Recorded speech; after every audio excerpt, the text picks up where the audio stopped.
Hi, this is Jeannie with Chickstravaganza. Today we are going to unbox chicks. First, I want to show you my brooders. These are homemade brooders. They're pretty deep inside. I put these metal pans down so the chicks don't fill the water up with sawdust, and this is their food right here. I turned these brooders on a couple of days ago so that they would be up to temperature and the water would be warm. As you can see, the temperature, I just had the top open. It's at 95 right now, which is a good temperature for the chicks, but it'll come up to about 98 degrees after I shut the lid. So I use sawdust down at the bottom. Some people don't use anything down at the bottom. Some people use newspaper or something, but I use sawdust. It's easier to clean out. It's nice and absorbent. Over here, I have a whole box of joy. It's peeping joy. So I have not opened this yet. Hopefully there are not any deceased chicks, but I'll tell you, sometimes it happens. These guys were shipped out yesterday from Idaho. So this should be nice and exciting. Oh my goodness, look at them all. Aren't they the cutest things you've ever seen? So these are Bresse chickens. I'm a little puzzled, but that's okay. We eat 25 of them, go in each of these big brooders. And what we want to do is, as we put them in, we want to dip their beaks so that they know that they can drink. So that's one. And we want to check their butts, because sometimes they get this terrible thing called pasty butt. I am actually going to take this down off of it for the first couple days. I usually put it up, but these guys should do good. 2, here's 3, 4, 5, and I'm looking at their butts when I pick them up to make sure there's nothing stuck to their butts, because they'll get pasty butt, which means that this whole butt gets covered in chicken poop, and then they can't poop, and their intestines burst and they die, which is really gruesome. And they're finding the food, which is good. 22, that one's a volunteer. 23, 24, 25. We're going to put the lid back on and we're going to move on, but first we're going to show you what our box of joy is doing in here. You see where the food is? They're pecking everywhere, so I'm going to clear a spot right here, and I'm going to put some food down because that makes them want to scratch and it makes them eat better. This evening I will give them scrambled eggs. I mean, chickens eat eggs because they're absorbing their yolks. See how nicely they're eating? See how nicely they're drinking? These chicks are in really, really good shape. They've got a nice warm spot right here where the brooder is, and when they're cold, they will find that spot. So let's move on and empty out the rest of the chicks, which should be 45 more. We have 2 different types of chicks in here. We're supposed to have Bresse, but they're black, so I'm a little confused. But we shall see. So now these brooders, the temperature is 95 and 97 degrees, which is just about perfect. This over here is a commercial brooder. This is another homemade brooder.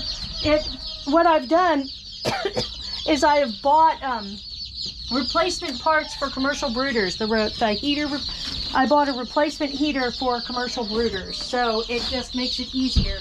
I am going to take this off, even though I so very carefully put it down in there, because these chicks are a little shorter than I thought they would be. So I am going to continue to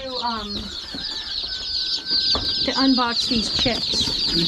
Oops, I have gotten this all wrong. I've made it so I can't handle it at all. Okay, so here we go. We're checking their butts. Their butts look good. We're dipping their beaks so that they know what water is, because sometimes little chicks are dumb. Sometimes one of the things you can do, and this may seem kind of weird, is you can scatter something that floats on the surface, and they all come over and peck at the water and learn how to drink. 14. Oh, 14 was like, ooh, water. I've wanted water all my life, and I just didn't know it.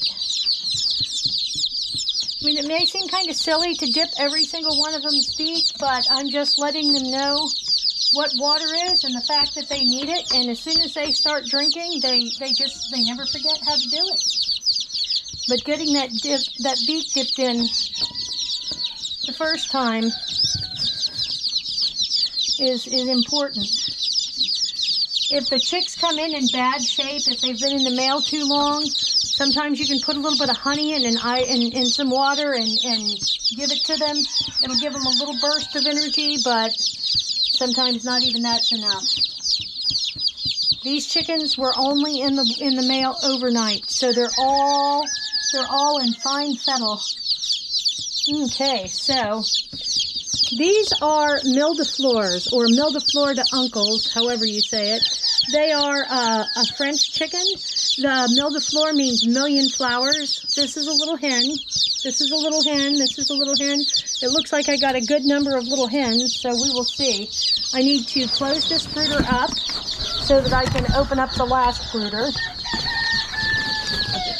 I'm just going to move it over here. I am going to do the same thing with these chicks as I did with the other chicks, is I'm going to clear a big spot over here, and then I'm going to scatter food so that they learn how to eat.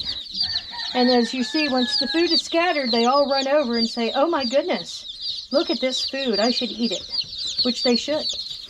They definitely should. So they're all going to peck food and drink water and learn how to be chickens because they are chickens. So I am going to close this brooder up. Ow! I seem to have knocked over my thermometers, but I'll just stand them back up because knowing the temperature is important. But I also have these vents in the top, so if it gets a little warm in there, I can put the vents in, and I have some stuff that if it gets warm, I can prop the fronts up. They're not as fancy as my commercial brooder over here, but they're way more economical. So the commercial brooder has its heater plate all the way in the very back. It's not a heat plate, it's a little heat thing, I don't know what to call it. A little heater. It's got a cage. Maybe I can show it to you. These are the ones I use. There it is. You see, the heater elements are in here, and these lights draw the chicks to it, and the wafer back there is the thermostat. And that's how these work. They're really a simple design, but they're an effective design. So here are my mildefleurs. These beautiful, beautiful little chicks. So I'm going to dip their beaks. There should be 20 of them. 1, 2, 3, 4, 5, 6, 7, 8, 9, 10, 11, 12, 13, 14, 15, 16, 17, 18, 19, 20. There are 20 chicks in here, so I don't have to count them as I put them out. These are the booted bantam. As you can see from their little legs, they have feathers all the way up their legs. They are just fabulous little chickens. I'm going to scatter their food so they can get used to the idea of eating. Like I said, if you put something that floats inside this water sometimes, I mean, it could be something simple like grass. You know, just cut up pieces of grass. They want to peck inside the water and it makes them drink easier. I'm checking all of their little chick butts to make sure there's nothing stuck to them.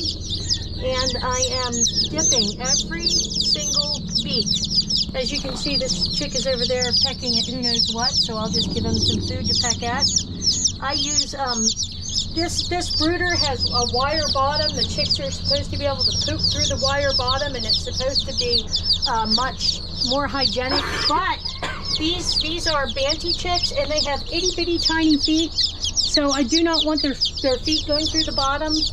What these mats are just cheap doormats from Lowe's. The doormat side is on the other side, and this is the rubber part. So I actually put them on backwards, but the chicks don't mind. I am dipping beaks. I am checking butts. And we have had no pasty butts so far, which is good, but I'm going to have to check these for about the next week or so. I'm going to have to keep a real good eye on them, and any chicks that look like they're feeling bad, I'm going to have to really look at their backsides, because it's usually in the first week that they get pasty butt. Although I have seen older chicks get it, but it's usually the first week chickens. Whoops! They're kind of offended when I dip their beaks, but that's okay. We could probably put a little bit of food in here because we're going to spread it. we're gonna change this food thing all the time, and they should be more interested in eating and drinking. So let's dip these beaks. I have some adult mildeflores, but these guys are so cute. That's why they're in the commercial brooder, because the commercial brooder is smaller than my brooder. So, whoops. And because these guys are so short, they will do better in this brooder than in the other brooder. And the other chickens, being a larger chick, because they're not banties, will do better in the other brooder. So these mildeflores have all had their beaks dipped. They're learning to see what water is. They're definitely eating well. They seem to like it in the corners, so I will put a little bit more food in the corners. They'll learn how to eat out of this over the next couple of days, but at first, the scattered food gets eaten first. And this evening, when I feed, I will feed them mashed potatoes. Not mashed potatoes. Not mashed potatoes. I will feed them scrambled eggs. They love scrambled eggs. This chick, let me look at its butt. See, it's got a little bit on its butt, but it doesn't actually have pasty butt. So let's just make sure it gets enough to drink, because this is the only chick that's not looking as healthy as the rest of them. You can see this chick is just not as robust as the rest of the chicks. So hopefully this chick lives. I mean, when they come like this chick is only, I mean, it was probably hatched on Wednesday, so let's just hope it recovers, because it's always a tragedy to lose a chick, because they're so cute and they're so good. Come on, drink your water, little one. Whoop. I'm going to actually put a drop of water on its beak. That's the other way. If they won't drink when you dip their... There it goes. It's got to drink now. If it won't drink when you dip their beak, you take a drop of water and you put it on their beak. And a lot of times when the water runs down on their beak, they'll drink it. You just see them open up their little mouths and go yum, yum, yum. I mean, we'll do it on a chick that's not a little poorly. And you see? It was like, what was that?